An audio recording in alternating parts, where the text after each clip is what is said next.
आदाब में शादाब खान हाजिर हूँ लेकर आज की अहम खबरें। सबसे पहले नजर डालते हैं सुर्खियों पर। दिल्ली दंगों के पीड़ित की शिकायत पर एफआईआर दर्ज नहीं करने को लेकर दिल्ली की अदालत ने पुलिस पर लगाया 25,000 रुपए का जुर्माना।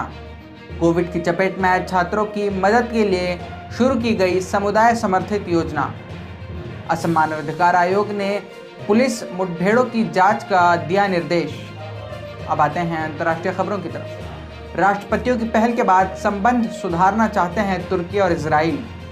एमनेस्टी ने प्रवासियों के भयानक दुर्व्यवहार पर लीबिया और यूरोप की खिंचाई की। आगे बढ़ने से पहले आइए लेते हैं कमर्शियल ब्रेक। हमारे संग भरो सफलता की उड़ान। हिंद गुरु एकेडमी D6 अबुल फजल जामिया नगर दिल्ली। डायल कीजिए 92069 61786 और 92069 62786। अगला बैच शीघ्र प्रारंभ। ब्रेक के बाद अब खबरें तफसील से। दिल्ली की एक अदालत ने मंगलवार को दिल्ली दंगों के पीड़ित की एफआईआर दर्ज नहीं करने को लेकर पुलिस पर 25,000 रुपए का जुर्माना लगाया है। मोहम्मद नासिर ने फरवरी 2020 में दिल्ली दंगों के दौरान अपनी एक आंख गंवा दी थी। नासिर ने पिछले साल 19 मार्च को SHO भजनपुरा के नाम एक लिखित शिकायत भेजी। इस शिकायत में उन्होंने विशेष रूप से नरेश त्यागी, सुभाष त्यागी, उत्तम त्यागी, सुशील और नरेश गौर को हमलावरों के रूप में नामित किया था। हालांकि पुलिस ने कोई एफआईआर दर्ज नहीं की थी। शाहीन एजुकेशन फाउंडेशन नाम के एक NGO ने बुधवार को केयर्स नामक एक नई पहल शुरू की। ये योजना शिक्षा पर कोविड-19 महामारी के विनाशकारी प्रभाव को कम करने के लिए काम करेगी। ओखला के रिवरव्यू होटल में आयोजित एक प्रेस कॉन्फ्रेंस में इस योजना का अनावरण किया गया। आयोजकों ने धार्मिक संगठन और स्थानीय संगठनों से केयर्स में अपना योगदान देने का आग्रह किया ताकि मदरसे से निकले हुए बच्चों और दूसरे ज़रूरतमंद छात्रों की मदद की जा सके। योजना के तहत शाहीन फाउंडेशन 60% खर्च वहन करेगा, जबकि 40% केयर्स फंड से आएगा। असम मानवाधिकार कमीशन ने राज्य सरकार को आदेश दिया है कि कथित मुजरिमों की हत्या की जांच कर 7 अगस्त तक उसे रिपोर्ट सौंपे। मई 2020 में हिमंत बिस्वा शर्मा की सरकार बनने के बाद से असम में एनकाउंटर्स की संख्या बढ़ गई है। अब तक राज्य में 12 लोग एनकाउंटर में मारे जा चुके हैं। AHRC के नोटिस में कहा गया है कि डिमासा नेशनल लिबरेशन आर्मी के 6 कथित उग्रवादी और यूनाइटेड पीपल्स रेवोल्यूशनरी फ्रंट के 2 विद्रोही 2 अलग अलग एनकाउंटर्स में मारे गए हैं।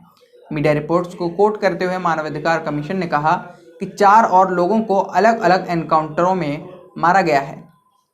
आइए लेते हैं ब्रेक के बाद अंतर्राष्ट्रीय खबरें।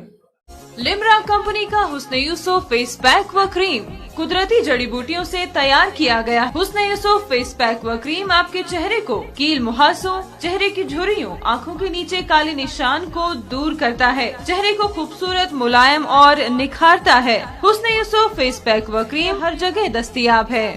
अब बढ़ते हैं अंतर्राष्ट्रीय खबरों की तरफ। तुर्की की सत्तारूढ़ AK पार्टी के प्रवक्ता ने बुधवार को कहा कि तुर्की और इजरायली राष्ट्रपति एक फोन कॉल के बाद दोनों मुल्कों के बीच तनावपूर्ण संबंधों को सुधारने की दिशा में काम करने पर सहमत हुए हैं। दोनों देशों ने 2018 में अनबन के बाद एक दूसरे के राजदूतों को निष्कासित कर दिया था। अंकारा ने वेस्ट बैंक पर इजराइल के कब्जे और फिलिस्तीनियों के साथ उसके व्यवहार की निंदा की है, जबकि इजराइल ने तुर्की से हमास के लिए समर्थन छोड़ने की गुजारिश की है। दोनों मुल्कों का कहना है कि किसी भी मेल मिलाप के लिए सामने वाले पक्ष को पहला कदम बढ़ाना होगा। एमनेस्टी इंटरनेशनल ने भूमध्य सागर को पार करने के बाद यूरोपीय राज्यों की मदद से लीबिया लौटने वाले प्रवासियों के खिलाफ किए जा रहे भयानक उल्लंघन की निंदा की है। मानवाधिकार समूह ने गुरुवार को कहा कि पुरुषों, महिलाओं और बच्चों के खिलाफ यौन हिंसा सहित कठोर उल्लंघन के नए सबूत सामने आए हैं, जिन्हें समुद्र में रोक दिया गया और लीबिया के हिरासत केंद्रों में वापस भेज दिया गया। लीबिया के डिटेंशन कैंप्स में कैदियों के साथ दुर्व्यवहार किया जा रहा है, जिसके कारण पोप फ्रांसिस और UN सेक्रेटरी जनरल उन्हें बंद करने की मांग भी कर चुके हैं। एमनेस्टी ने कहा कि इस तरह के दुर्व्यवहार के कारण 2 युवतियों ने आत्महत्या की कोशिश भी की है। खबरें खत्म हुई। अगर आप ये वीडियो YouTube पर देख रहे हैं तो हमारे चैनल को सब्सक्राइब कीजिए और अगर Facebook पर देख रहे हैं तो हमारे पेज को लाइक करना ना भूलें।